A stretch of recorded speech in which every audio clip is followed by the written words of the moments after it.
Hello student, welcome to real classes. आइए आज हम बात करते हैं टेंस पे। तो टेंस बेसिकली टेंस होता क्या है, टेंस के बारे में आज हम देखेंगे कि टेंस होता क्या है और टेंस का यूज क्या है, टेंस को कैसे ट्रांसलेशन करते हैं, ये आज हम देखेंगे। तो टेंस में देखेंगे तो टेंस होता है, टेंस का मतलब होता है काल। टेंस का मतलब होता है काल और काल का मतलब होता है समय। टेंस और जो टेंस होता है इसके 3 पार्ट होते हैं। एक होता है प्रेजेंट टेंस, एक होता है पास्ट टेंस और थर्ड होता है फ्यूचर टेंस।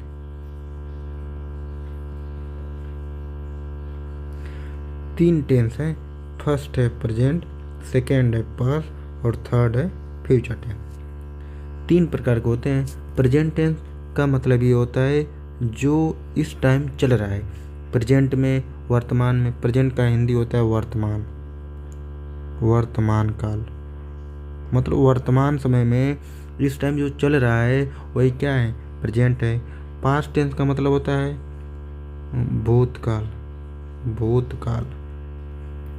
इसका मतलब ये है पास्ट टेंस का कि जो भी बातें बीत चुकी हैं, जैसे कि जो चीज़ बीत गया उसके वो बोलते हैं पास्ट टेंस।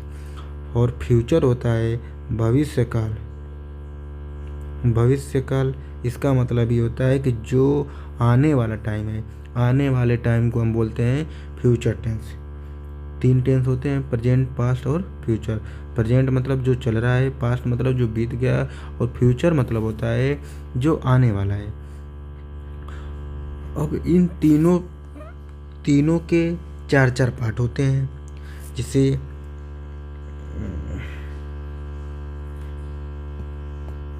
देखिए, इसके भी 4 पार्ट, इसके भी 4 पार्ट और इसके भी 4 पार्ट। तीनों के 4 पार्ट होते हैं। तो टोटल मिला के टेंस जो होते हैं 4 इसके, 4 इसके, 4 इसके, तीनों के मिला के 4 तियाँ 12, 4 × 3, 4 तियाँ 12, टोटल मिला के 12 टेंस होते हैं। अब इन 12 टेंस में कौन कौन होता है, तो चलिए आइए देखते हैं 12 कौन कौन होते हैं। फर्स्ट जो होता है उसको बोलते हैं प्रेजेंट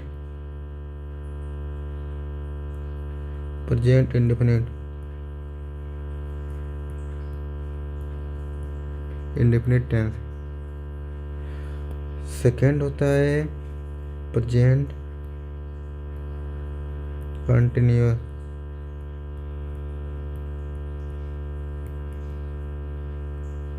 थर्ड होता है प्रेजेंट परफेक्ट टेंस और फोर्थ होता है present perfect tense, present perfect continuous tense. ये तो प्रेजेंट के 4 पार्ट हो गए। अब उसी तरह पास्ट के 4 होते हैं, तो इसका पास्ट का निकलते हैं। पहला है पास्ट इंडेफिनिट टेंस, सेकेंड है past continuous tense and third है पास्ट परफेक्ट टेंस और फोर्थ है पास्ट परफेक्ट कंटिन्यूअस टेंस। इसी तरह फ्यूचर क्या है, फ्यूचर इंडेफिनिट टेंस, सेकेंड है फ्यूचर कंटिन्यूअस टेंस, थर्ड है future perfect tense and fourth है future perfect continuous tense, future perfect, future indefinite, future continuous, future perfect और future perfect continuous. ये total मिला के हमारे होते हैं 12 टेंस होते हैं। 4 यह हो गया, 4 यह हो गया, 4 यह हो गए, 4 3 12, टोटल मिला के 12 हो गए। तो यह हमारे रहे। पहले कितने टेंस होते हैं इसके बारे में हम जान गए। तो चलिए आइए पहला टेंस पढ़ते हैं, प्रेजेंट इंडेफिनिट टेंस।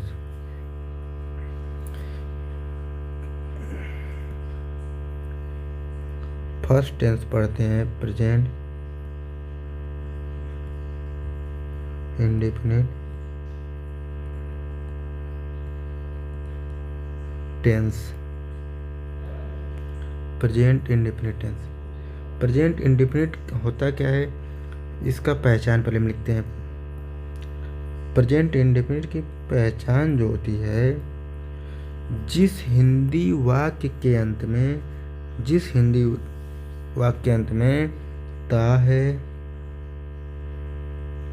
ती है, ते हैं,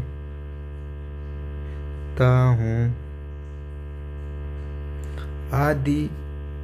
आदि शब्द आते हैं तो उसे बोलते हैं प्रेजेंट इंडेफिनिट टेंस। जब किसी सेंटेंस के लास्ट में ता है, ती है, ते हैं, ता हूँ आदि आते हैं तो उसे बोलते हैं present indefinite tense. Present indefinite tense जो होता है, इसकी पहचान जान गए। अब आता है इसी के अंतर्गत अब आएंगे सेंटेंस। सेंटेंस क्या होता है, अब सेंटेंस से आगे चलेंगे। तो पहला सेंटेंस है अफर्मेटिव।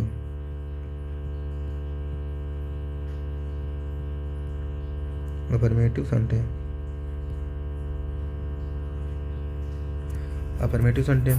अफर्मेटिव सेंटेंस क्या होता है कि इसमें रूल जो होते हैं present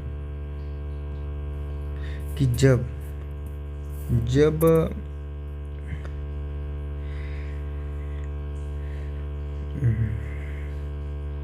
subject plus main verb के साथ यस या ईएस का प्रयोग करते हैं, फिर उसके बाद ऑब्जेक्ट लिखते हैं, फिर प्लस ईटीसी अदर वर्ड। इसका मतलब हुआ कि जब रूल सेकेंड जो है कि सिंगुलर अगर सब्जेक्ट है तो उसके साथ मेन वर्ब में यस या ईएस का प्रयोग करते हैं। जब प्लूरल रहेगा तो उसको ऐसे ही छोड़ देंगे, उसके मेन वर्ब में कुछ यूज करने की ज़रूरत नहीं है, वह जैसे रहेगा उसी तरह वो छोड़ देंगे। और यह रहा rule, subject, main verb, object, other word. जैसे मान लीजिए फॉर एग्जांपल हम बोल रहे हैं कि वह जाता है, तो वह जाता है, पहले तो हमको यह पहचानना है कि यह कौन सा टेंस है। वह जाता है तो यह सेंटेंस देखेंगे, इसके सेंटेंस के लास्ट में लिखा है ता है। तो जब जिस सेंटेंस के लास्ट में ता है दिखेगा, इसका मतलब यह है प्रेजेंट इंडेफिनिट टेंस। अब प्रेजेंट इंडेफिनिट टेंस का रूल हमने बताया है कि जब सब्जेक्ट सिंगुलर दिखेगा तो उसके साथ मेन वर्ब में यस या ईएस का प्रयोग करेंगे।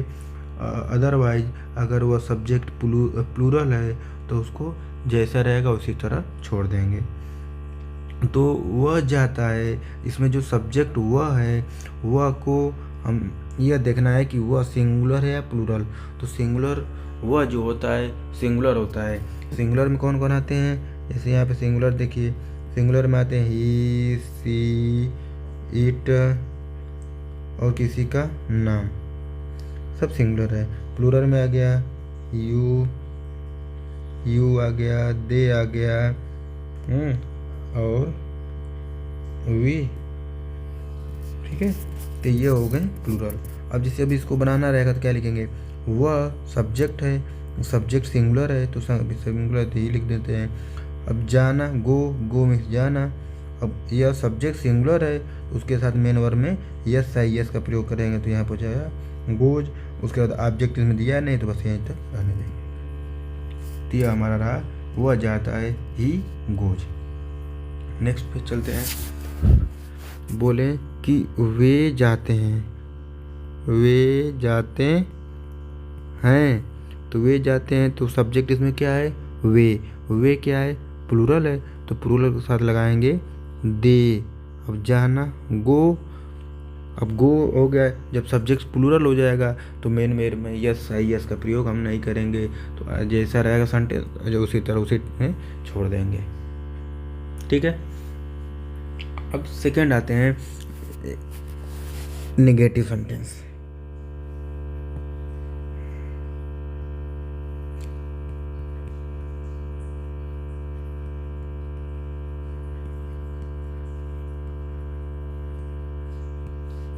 नेगेटिव सेंटेंस, जब नेगेटिव सेंटेंस में आएंगे तो नेगेटिव सेंटेंस एक सबसे इम्पॉर्टेंट यही है प्रेजेंट इंडेफिनिट में कि जो अफर्मेटिव सेंटेंस होता है उसमें हेल्पिंग वर्ब का यूज नहीं करते हैं। उसके बाद से जब नेगेटिव सेंटेंस आता है तो उसमें हेल्पिंग वर्ब का हम यूज करते हैं। हेल्पिंग वर्ब अफर्मेटिव सेंटेंस में नहीं करते हैं, हेल्पिंग वर्ब यूज करते हैं तो नेगेटिव से। जब भी क्वेश्चन आता है तो हमेशा प्रेजेंट इंडेफिनिट और पास्ट इंडेफिनिट के दोनों के अफर्मेटिव से ज़्यादा क्वेश्चन पूछते हैं, क्योंकि प्रेजेंट इंडेफिनिट और पास्ट इंडेफिनिट के अफर्मेटिव में हेल्पिंग वर्ब का यूज नहीं होता है। प्रेजेंट इंडेफिनिट के अफर्मेटिव में मेन वर्ब में यस है, यस का प्रयोग करते हैं, और पास्ट इंडेफिनिट के अफर्मेटिव में मेन वर्ब में सेकंड फॉर्म लगाते हैं। इन दोनों में टेंस हेल्पिंग वर्ब का यूज नहीं होता है, इसलिए इसमें का क्वेश्चन ज़्यादा पूछता है। और यही बात नेगेटिव सेंटेंस, नेगेटिव सेंटेंस जो होता है इसका स्ट्रक्चर क्या, पहले तो यह जान लीजिए कि जो प्रेजेंट इंडेफिनिट आप पढ़ रहे हैं तो प्रेजेंट इंडेफिनिट का हेल्पिंग वर्ब जो होता है क्या होता है, डू या डज होता है। पहले तो हमको यह जानना है कि प्रेजेंट इंडेफिनिट का जो हेल्पिंग वर्ब होता है वो क्या होता है, डू या डज। तो रूल जो इसमें बनेगा कि डू का यूज कब करते हैं और डज का यूज। तो डू जो होता है प्लूरल के साथ और डज जो होता है सिंगुलर के साथ। ठीक है। जब सब्जेक्ट सिंगुलर रहेगा तो हेल्पिंग वर्ब डज का प्रयोग करेंगे, और जब सब्जेक्ट प्लूरल रहेगा तो हेल्पिंग वर्ब डू का प्रयोग करेंगे। राइट। अब इसका स्ट्रक्चर जो होता है लिखते हैं पहले सब्जेक्ट, उसके बाद हेल्पिंग वर्ब, उसके बाद लिखते हैं नॉट, उसके बाद मेन वर्ब। मेन वर्ब में कौन सा form, first form, main verb का फर्स्ट फॉर्म, फिर ऑब्जेक्ट लिखेंगे, फिर अदर वर्ड जो भी रहेगा उसको लिख लेंगे। फॉर एग्जांपल अगर बोलें तो लिखते हैं जैसे वह स्कूल नहीं जाता है, वह स्कूल नहीं जाता है। अब इसमें जब नहीं आ गया इसका मतलब यह नेगेटिव सेंटेंस हो गया। तो जब यह नेगेटिव सेंटेंस हो गया तो इसको अब कैसे बनाएंगे, पहला है कि यह पहचानेंगे कि पहले कौन सा टेंस है। तो हम देख रहे हैं इसके लास्ट में लिखा ता है, इसका मतलब यह प्रेजेंट इंडेफिनिट टेंस है। तो जब यह प्रेजेंट इंडेफिनिट टेंस हो गया तो आपको पता है कि प्रेजेंट इंडेफिनिट का हेल्पिंग वर्ब डू या डज होता है, और इसका स्ट्रक्चर होता है नेगेटिव सेंटेंस है, क्योंकि इसमें नॉट आ गया, नहीं आ गया, इसका मतलब है नेगेटिव सेंटेंस है। अब इसका स्ट्रक्चर होता है पहले सब्जेक्ट लिखते हैं, सब्जेक्ट में क्या है वह, तो वह का ही हो गया। उसके बाद हेल्पिंग वर्ब डू या डज होता है, तो डू लगेगा या डज। तो सिंगुलर अगर सब्जेक्ट है तो डज का प्रयोग करते हैं, अगर प्लूरल सब्जेक्ट है तो डू का प्रयोग करते हैं। तो सब्जेक्ट यहाँ पे हुआ तो वह यहाँ पे सिंगुलर है तो सिंगुलर के साथ डज। उसके बाद थर्ड नंबर पे नॉट का प्रयोग करते हैं, he does not go, main verb का first form go to school. ये हो गया, ये रहा नेगेटिव सेंटेंस। तो आज के लिए बस इतना ही रहेगा, नेक्स्ट वीडियो में इसके आगे बताएंगे इंट्रोगेटिव सेंटेंस।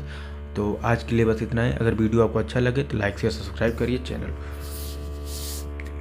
जितना हो सके उतना शेयर करिए। Thank you.